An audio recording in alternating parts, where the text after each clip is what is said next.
സ്വർഗീയ വിരുന്ന് ടെലിവിഷൻ മിനിസ്ട്രിയിൽ സാമ്പത്തിക പങ്കാളികളാകുക. Heavenly feast mission months. കൂടുതൽ വിവരങ്ങൾക്ക് വിളിക്കുക 9447356682.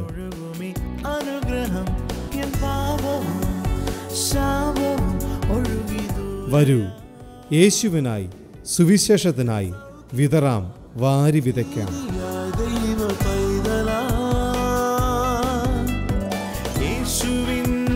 സ്വന്തമായി തീർന്നു ഞാൻ, എന്നെന്നും കവിഞ്ഞൊഴുകുമി അനുഗ്രഹം, നിറഞ്ഞൊഴുകുമി അനുഗ്രഹം.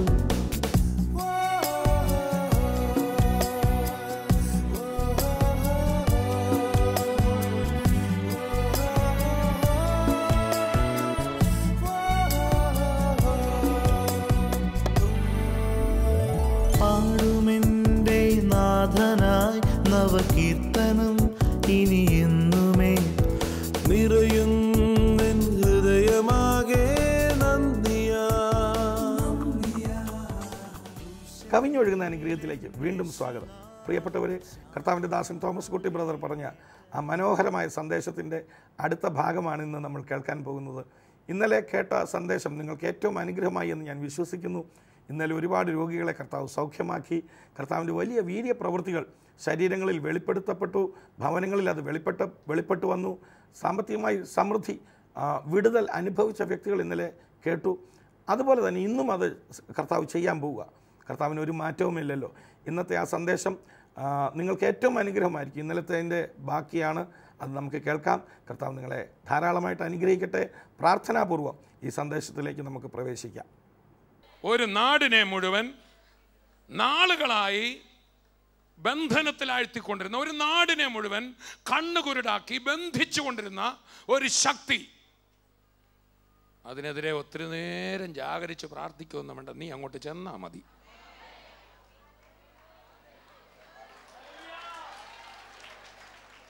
ചെന്നാ പോരാ, ഈ നാമം പറയണം. ആ നാമം ഒന്ന് വിളിച്ചു പറഞ്ഞേ, ഒന്ന് രണ്ടൂടെ പറഞ്ഞോന്നേ. ഈ നാമം പറയുമ്പോൾ ഉണ്ടല്ലോ, നാളുകളായി, വർഷങ്ങളായി, തലമുറകളായി, യുഗങ്ങളായി, അപ്പൂപ്പന്മാരുടെ കാലം മുതൽ കെട്ടിക്കിടക്കുന്ന കെട്ടുകളൊക്കെ മാറാല പൊട്ടിച്ച്, ഓ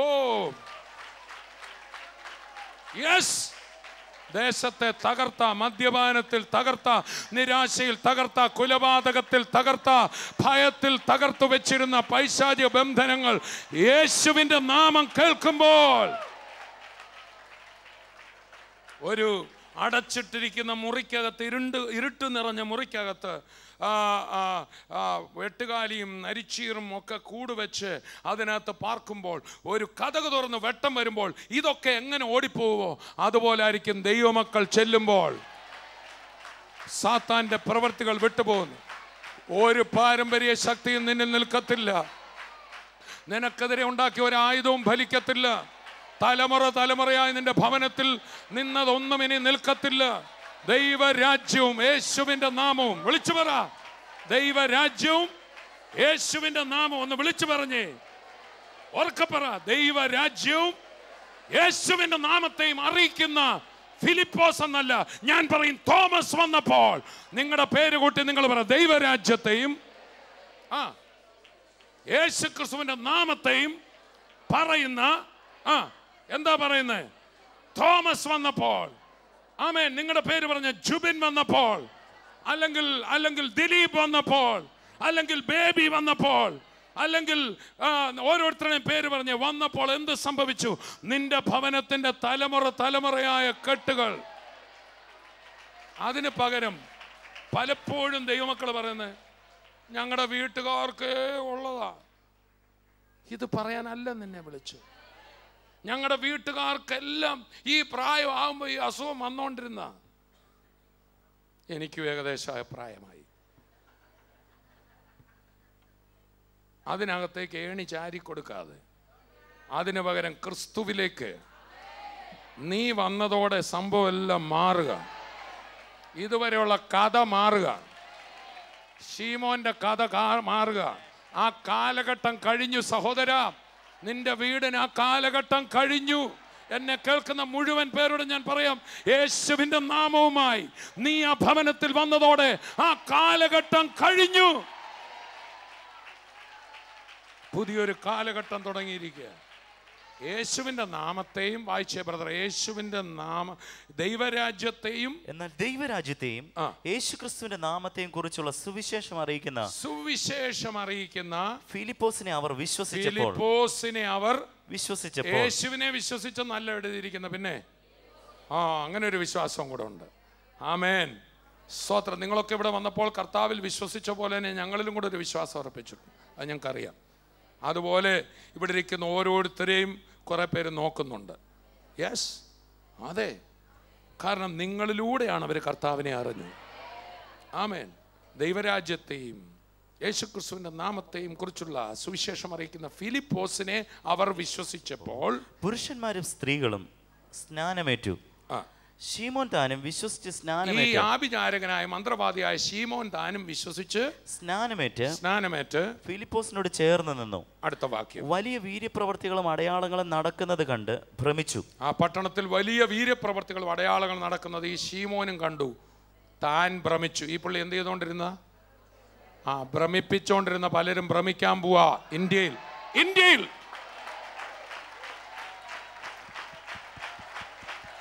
കേരളത്തിൽ,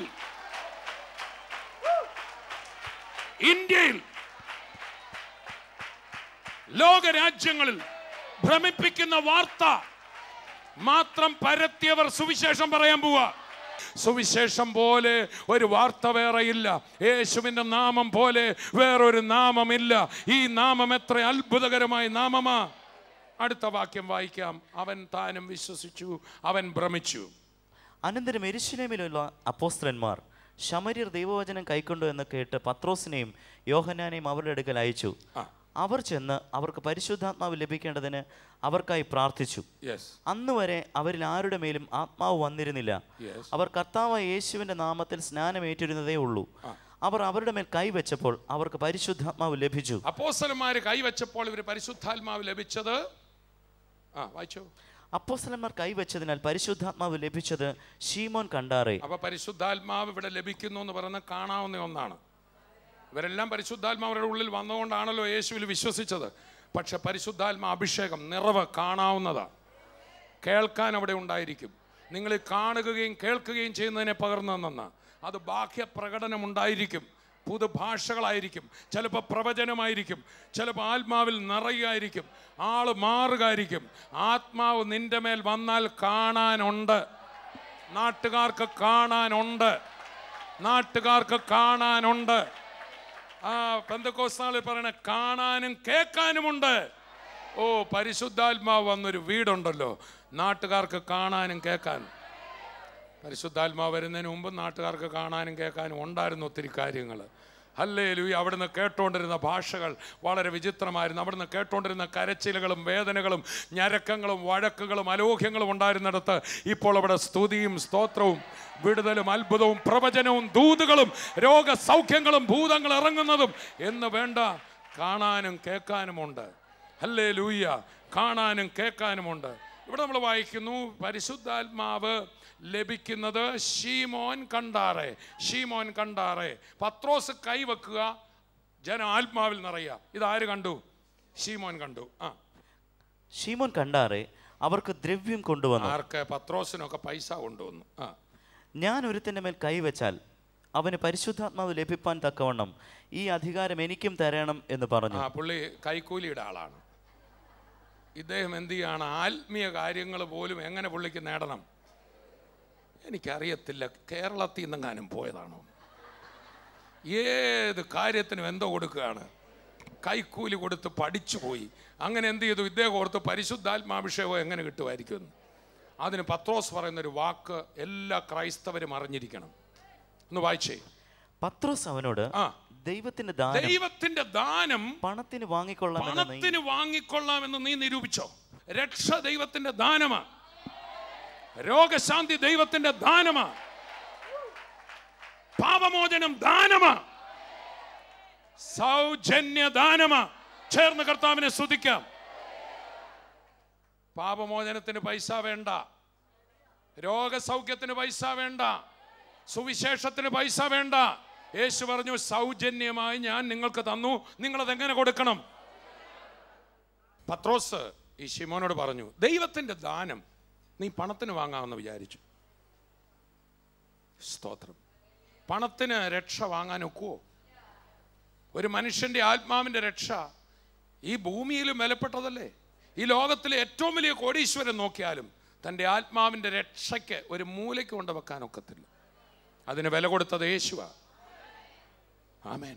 നിങ്ങളെ വീണ്ടെടുത്തിരിക്കുന്നത് വെള്ളി, പൊന്നെ മുതലായ അഴിഞ്ഞു പോകുന്ന വസ്തുക്കളെ കൊണ്ടല്ല. ഇതേ പത്രോസ് പിന്നെ തൻ്റെ ലേഖനത്തിൽ എഴുതുകയാണ്, ക്രിസ്തു എന്ന നിർദോഷവും നിഷ്കളങ്കവുമായ കുഞ്ഞാടിൻ്റെ വിലയേറിയ രക്തം. ഒരു രാജാവ് ആർക്കും വിലയ്ക്കൊന്നും കൊടുക്കാറില്ല. പക്ഷേ ഞാൻ പ്രസംഗിക്കുന്ന രാജാക്കന്മാരുടെ രാജാവിനെ കുറിച്ച് അവൻ ദാനമായി കൊടുത്തു. സൗജന്യ ദാനമായ രക്ഷ. ആ രാജാവ് നടത്തിയ കല്യാണ വിരുന്നിൽ വഴിയരികിൽ വിളിച്ചവർ വരാതിരുന്നപ്പോൾ കണ്ണിൽ കണ്ടവനൊക്കെ കൊട എന്ന് പറഞ്ഞ് പൈസ മേടിക്കുമോ? പറഞ്ഞാട്ടെ, ആ വിരുന്നിന് വിളിച്ചിട്ട് പൈസ മേടിക്കുമോ? ഇത് വിലപ്പെട്ടതാണ്. ഈ രക്ഷ വിലയില്ലാത്തത് കൊണ്ടല്ല സൗജന്യമായി തന്നത്, നിനക്കത് വിലപ്പെടുത്ത് മേടിക്കാൻ കഴിവില്ലാത്തത് കൊണ്ടും ആരെ കൊണ്ടും മേടിക്കാൻ കഴിവില്ലാത്തതിനാൽ തൻ്റെ സ്നേഹനിമിത്തം തന്നെ തന്നെ വിലയായി കൊടുത്ത് സൗജന്യ രക്ഷ. ആമേൻ. രക്ഷ സൗജന്യം, പരിശുദ്ധാത്മ നിറവ് സൗജന്യം, കൃപാവരങ്ങൾ സൗജന്യം, സ്വർഗപ്രാപ്തി സൗജന്യം, ഈ പ്രത്യാശ സൗജന്യം, സൗജന്യം, സൗജന്യം, സൗജന്യം. ഈ സൗജന്യമായതുകൊണ്ട് തന്നെയാണ് ചിലർക്കത് പാപിക്കും. എനിക്ക് അങ്ങനെ സൗജന്യമൊന്നും വേണ്ട, ഞാനും കൂടെ വല്ലതും ഒന്ന് കൊടുത്തിട്ട് കിട്ടത്തില്ല. യേശുവിൻ്റെ രക്തം പ്ലസ് ₹1, അതല്ല രക്ഷ. സ്തോത്രം. അതിലധികമൊന്നും വേണ്ട, അതിൽ കുറവൊന്നും പോരാ. അവൻ്റെ പുത്രനായ യേശുവിൻ്റെ രക്തം സകല പാപവും പോക്കി നമ്മെ ശുദ്ധീകരിക്കും. അത് പ്രാപിക്കണേ ഒരു താഴ്മയുള്ള മനസ്സ് വേണം. എന്നാൽ ദൈവത്തിൻ്റെ എല്ലാ വലിയ ദാനങ്ങളും സൗജന്യമാണ്. അത് ദാനമാണ്. ദാറ്റ്സ് എ ഗിഫ്റ്റ് അല്ലേ? സമ്മാനം വിലയ്ക്ക് മേടിക്കാൻ പറ്റുമോ? പറ്റില്ല. ഒരപ്പൻ ഒരു കുഞ്ഞിനെ സ്നേഹിച്ച് അവനൊരു വണ്ടി വാങ്ങി കൊടുക്കുക, ഈ മകൻ ₹10 എടുത്ത് അപ്പന് കൊടുത്താലോ? അത്രയും കാര്യമൊന്നും കാണിക്കരുതെന്ന് അടുത്തിരിക്കുന്ന ആൾ പറഞ്ഞു. കൈനീട്ടി വാങ്ങുക. ദൈവത്തിൻ്റെ ദാനം, ഗിഫ്റ്റ്, സൗജന്യമായി ദൈവം കൊടുക്കുന്ന ദാനം. നീ പണത്തിന് കൊണ്ട് വന്ന് ദൈവത്തെ നീ കൊച്ചാക്കാൻ ശ്രമിച്ചോ? അങ്ങനെയാണെങ്കിൽ നിന്റെ പണം നിന്നോടുകൂടെ നശിച്ചു പോകട്ടെ എന്ന് പറഞ്ഞ് പത്രോസ് അയാളെ ശപിക്കുക. അടുത്ത വാക്യത്തിൽ നമ്മൾ വായിക്കുന്ന ആ മനുഷ്യൻ മാനസാന്തരം ഉണ്ടായി പത്രോസിനോട് പ്രാർത്ഥിക്കുന്നുണ്ട്, എനിക്ക് ഇതൊന്നും വരാതിരിക്കാൻ എനിക്ക് വേണ്ടി പ്രാർത്ഥിക്കണം. ഞാൻ എല്ലാ ദൈവമക്കളോടും ഞാൻ ഈ സന്ദേശം ഇവിടെ ചുരുക്കാൻ ആഗ്രഹിക്കുക. സ്തോത്രം. സങ്കീർത്തന ഭാഗത്ത് ഇങ്ങനൊരു കാര്യമുണ്ട്, ദുഷ്പ്രവർത്തിക്കാരുടെ നിമിത്തം നീ മുഷിയരുത്. കാര്യസാധ്യം പ്രാപിക്കുന്നവരെ കണ്ട് നീ വിഷമിക്കരുത്. അതായത് ക്രിസ്തുവിനെ അറിയുന്നതിന് മുമ്പ് ന്യായപ്രമാണ കാലത്തുള്ള ഒരു മനുഷ്യൻ പറയുക. എന്നാൽ ക്രിസ്തുവിനെ അറിഞ്ഞ് പരിശുദ്ധാത്മാവിനെ ലഭിച്ച ദൈവമക്കളോട് ഞാൻ പറയുകയാണ്, ആരെങ്കിലും വക്രത കാണിക്കുന്ന കണ്ട് തൽക്കാല നേട്ടങ്ങൾ കൊയ്യുന്ന കണ്ട് നീ ഭാരപ്പെടരുത്. നീ ഹൃദയ ദർശനത്തിൽ പോകണം. നിന്റെ ഉള്ളിൽ വിശ്വാസത്താൽ കണ്ടത് നീ സത്യവഴി നടന്നാൽ മതി.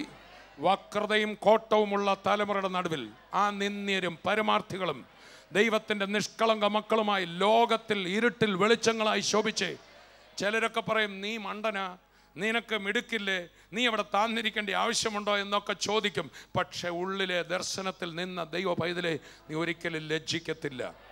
ഈ മാസം ഒടുവിൽ 2 സ്ഥലങ്ങളിൽ TV പ്രേക്ഷക മീറ്റിംഗും വിടുതൽ ശുശ്രൂഷയും നടക്കുന്നു. വാളകം വയക്കലിലും ഭരണിക്കാവിലും. ഈ മാസം 27-ാം തീയതി മാർച്ച് 27 വെള്ളിയാഴ്ച രാവിലെ 10 മുതൽ 1 വരെയാണ് മീറ്റിംഗ്. കൊട്ടാരക്കര വാളകത്ത് വയക്കൽ എന്ന സ്ഥലത്ത് അരോമ ഓഡിറ്റോറിയത്തിലാണ് മീറ്റിംഗ് നടക്കുന്നത്, രാവിലെ മുതൽ ഉച്ചവരെ. മാർച്ച് 27 വെള്ളി.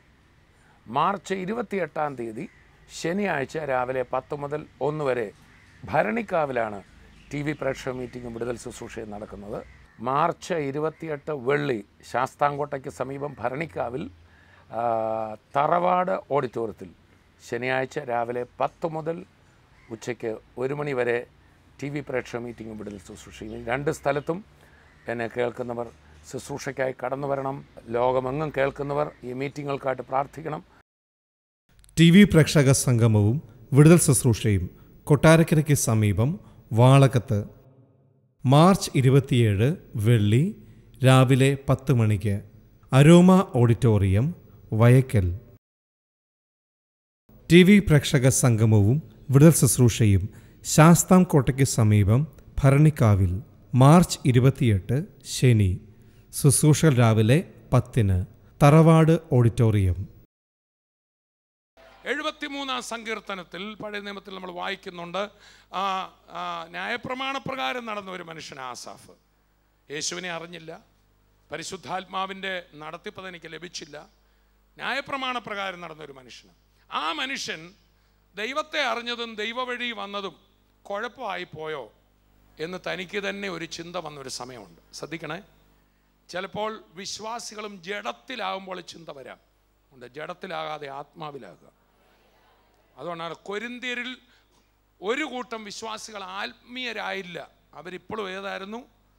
ജഡത്തിലായി. ജഡികർ എന്ന് പറഞ്ഞാൽ രക്ഷിക്കപ്പെട്ടതാ, അഭിഷേകമുണ്ട്, അന്യഭാഷയുണ്ട്, കൃപാവരമുണ്ട്, പ്രവചിക്കുന്നുണ്ട്.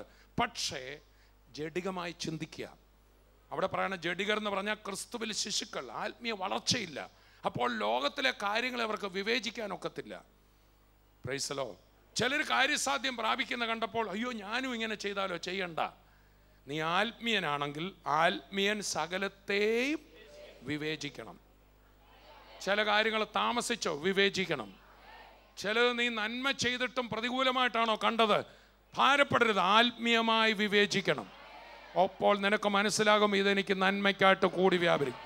ഞാനിവിടെ ഇരിക്കുന്ന എല്ലാ ദൈവമക്കളോട് പറയാം, കർത്താവിനെ അറിഞ്ഞ ദൈവവേദന നീയും നിന്റെ തലമുറയും സന്തതിയുടെ സന്തതിയും അതിൻ്റെ സന്തതിയും നീ ഒരാൾ കർത്താവിൽ നിന്നുവെന്ന കാരണത്താൽ അനുഗ്രഹിക്കപ്പെട്ടത് ലോകം കാണും. തൽക്കാലം മണ്ടത്തരമാണോ ഞാൻ കാണിച്ചത്? ഇന്നോരൊക്കെ ചില വളഞ്ഞ വഴിയിലൊക്കെ അവർക്ക് കുഴപ്പമൊന്നുമില്ലല്ലോ. അതാണ് ഇവിടെ 73-ാം സങ്കീർത്തനത്തിൽ ആസാഫ് പറയുകയാണ്. ഒന്ന് വായിച്ചേ ചില വാക്യങ്ങൾ, പെട്ടെന്ന് വായിച്ച്. ആദ്യത്തെ വാക്യം, ദൈവം ഇസ്രായേലിന് നിർമ്മല ഹൃദയമുള്ളവർക്ക് തന്നെ നല്ലവനാകുന്നു നിശ്ചയം. നിർമ്മല ഹൃദയമുള്ളവർക്ക് ദൈവം നല്ലവനാണ് എന്ന് പറഞ്ഞിട്ട് താഴോട്ട് പറയുക. എന്നാൽ എൻ്റെ കാലുകൾ ഏകദേശം ഇടറി. ഈ പുള്ളിയുടെ കാലുകൾ എന്ത് ചെയ്തു? ഇടറി. എൻ്റെ കാലടികൾ ഏറെക്കുറെ വഴുതിപ്പോയി. യെസ്. ദുഷ്ടന്മാരുടെ സൗഖ്യം കണ്ടിട്ട് എനിക്ക് അഹങ്കാരികളോട് അസൂയ തോന്നി. പുള്ളിക്ക് എന്തോ തോന്നി? അല്ല, പ്രാർത്ഥിച്ച് ആരാധിച്ചൊക്കെ വന്ന ആളാണ്. ഇപ്പൊ പുള്ളിക്ക് ദുഷ്ടന്മാരുടെ സൗഖ്യം കണ്ടിട്ട് അഹങ്കാരികളോട് എന്തോ തോന്നി. ബാക്കി വായിക്കണമെന്നില്ല. താഴെ പറയാണ്, അവരുടെ ശരീരം തടിച്ചുരുണ്ടിരിക്കുന്നവരുടെ കണ്ണ് പുഷ്ടി കൊണ്ട് ഉന്തി നിൽക്കുന്നു, അവർക്കൊരു കുഴപ്പവും പറ്റുന്നില്ല എന്നൊക്കെ പറഞ്ഞിട്ട് താൻ പറയും ഒടുവിൽ താൻ കർത്താവിൻ്റെ വിശുദ്ധ മന്ദിരത്തിൽ ചെന്നു. ഈ പത്മോസ് ദ്വീപിൽ യോഹന്നാനെ നാട് കടത്തിയപ്പോൾ പലരും പറയുന്നത് അവിടെ പോയാൽ പിന്നെ മരണമേ മുമ്പിലുള്ളൂ, അങ്ങനെയുള്ള പ്രതിസന്ധികളെ കാണാനുള്ളൂ. പക്ഷെ അവിടെ 1-ാം അധ്യായത്തിൽ നമ്മൾ വായിക്കുന്നുണ്ട്, ഞാൻ കർത്തൃ ദിവസത്തിൽ ആത്മാവിലായെന്ന്. അദ്ദേഹം വിശുദ്ധ മന്ദിരത്തിൽ ചെന്നെന്നാ. ഇവിടെ പുതിയ നിയമത്തിൽ നമ്മളാ വിശുദ്ധ മന്ദിരം. ജഡത്തിൽ നിന്ന് എവിടായി? ആത്മാവിലായി. എവിടായി?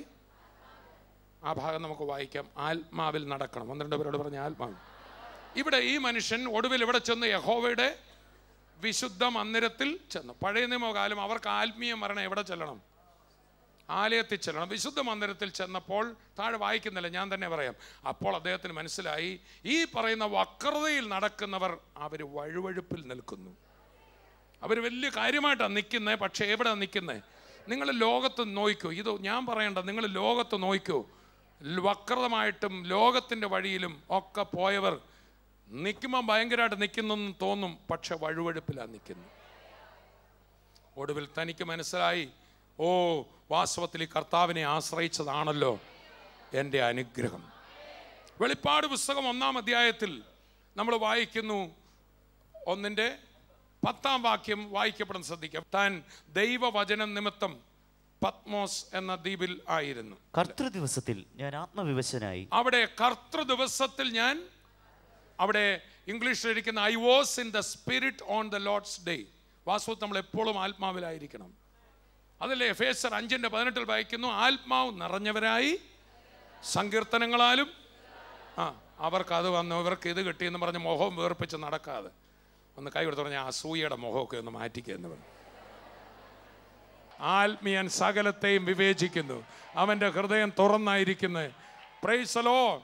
അതുകൊണ്ട് ഞാൻ കാര്യം പറയാം, ഒരു കളിയും കളിക്കേണ്ട. ലോകത്തിൻ്റെ ഒരു വാക്കാണ് ഞാൻ പറയുന്നത്. ഒരു വക്രതയുടെയും ആവശ്യം. പരിശുദ്ധാത്മാവ് നടത്തുന്ന വഴിയിൽ ചിലപ്പോൾ ചില കാര്യങ്ങൾ താമസിച്ചെന്ന് തോന്നും, നടന്നില്ലെന്ന് തോന്നും. ചിലരൊക്കെ പെട്ടെന്ന് കാര്യം നേടിയ പോലെയൊക്കെ തോന്നും. ഒന്നും പേടിക്കരുത്. ഹല്ലേലൂയ. ആ കാഴ്ചപ്പാട് ദൈവമക്കൾക്കുള്ളിൽ വേണം. കാരണം വക്രതയുള്ള ഒരു തലമുറയുടെ നടുവിൽ തന്നെയാണ് ദൈവം നമ്മളെ ആക്കി വെച്ചിരിക്കുന്നത്. ദൈവം നമ്മളെ കർത്താവ് ഇങ്ങനെ പിതാവിനോട് പ്രാർത്ഥിച്ച്, പിതാവെ ഇവരെ ലോകത്തിൽ നിന്ന് എടുക്കണമെന്നല്ല ഞാൻ പ്രാർത്ഥിക്കുന്നത്, അവരെ ലോകത്തിൽ തന്നെ നീ വെച്ചാൽ പക്ഷെ അവിടെ നിൻ്റെ ആത്മാവിനെ കൊടുത്ത് എൻ്റെ മഹത്വത്തിൽ അവരെ നിർത്തണമേ. ചേർന്ന് കർത്താവിനെ സ്തുതിക്കാം. നമ്മളൊക്കെ ഇടയ്ക്ക് പറയും, ഇത് എന്തോ ഒരു ലോകമാ, വഷളത്വം നിറഞ്ഞ ലോകമാ, ഡെയിലി പറയാറില്ലേ? അവിടെ തന്നെയാണ് നിന്നെ വെച്ചിരിക്കുന്നത്. നീ അവിടെ ഉള്ളത് കൊണ്ടാണ് ആ ഭവനത്തിന് അനുഗ്രഹം. നീ അവിടെ ഉള്ളതാണ് നിൻ്റെ ദേശത്തിന് അനുഗ്രഹം.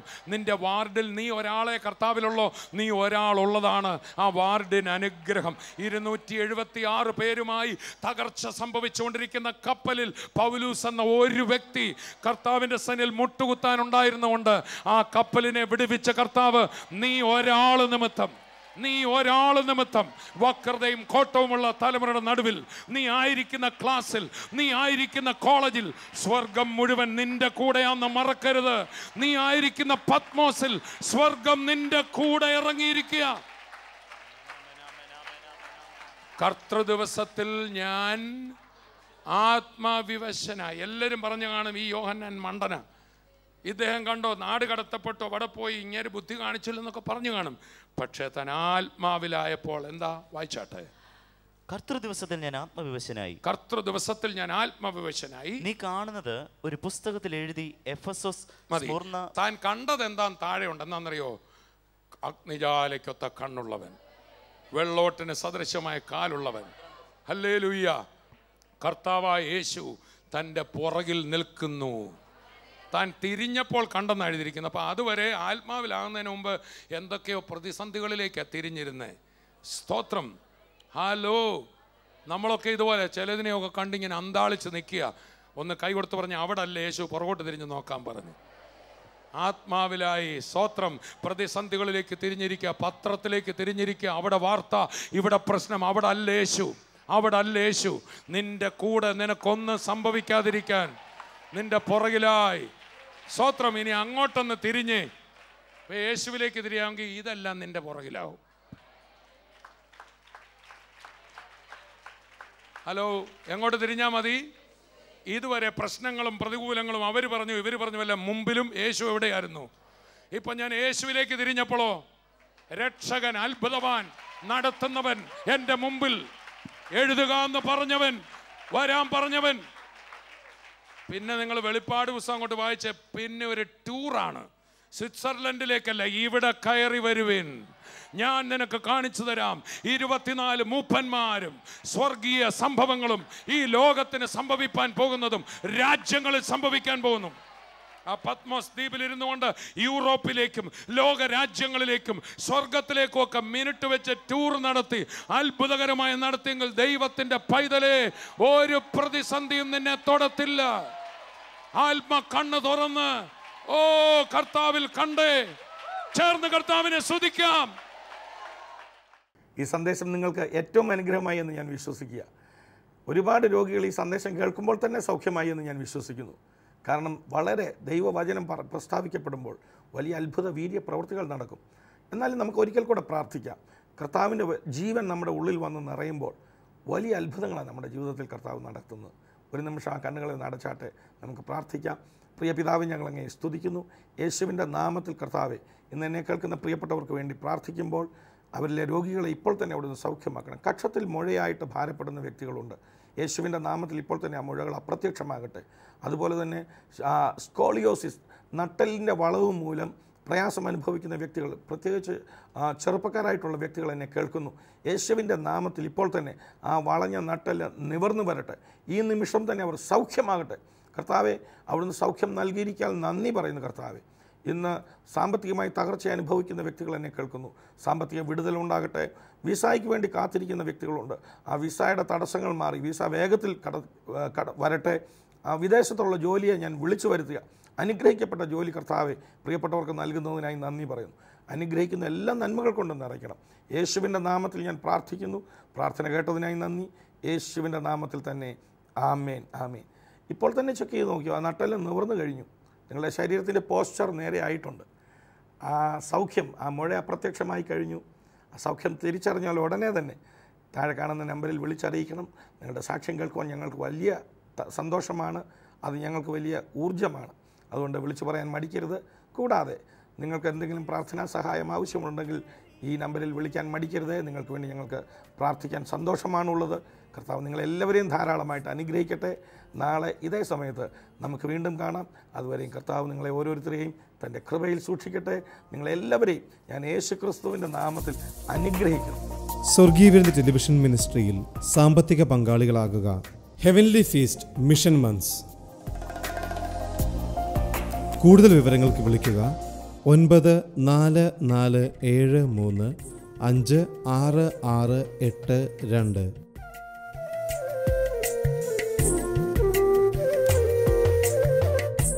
വരൂ, യേശുവിനായി സുവിശേഷത്തിനായി വിതറാം, വാരി വിതയ്ക്കാം. TV പ്രേക്ഷക സംഗമവും വിടുതൽ ശുശ്രൂഷയും കൊട്ടാരക്കരയ്ക്ക് സമീപം വാളകത്ത്.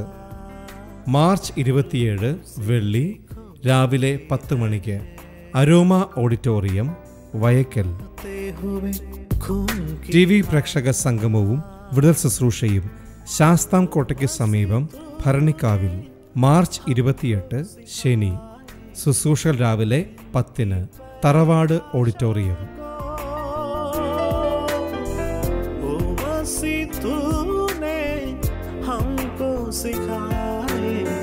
प्रेम की परिभाषा को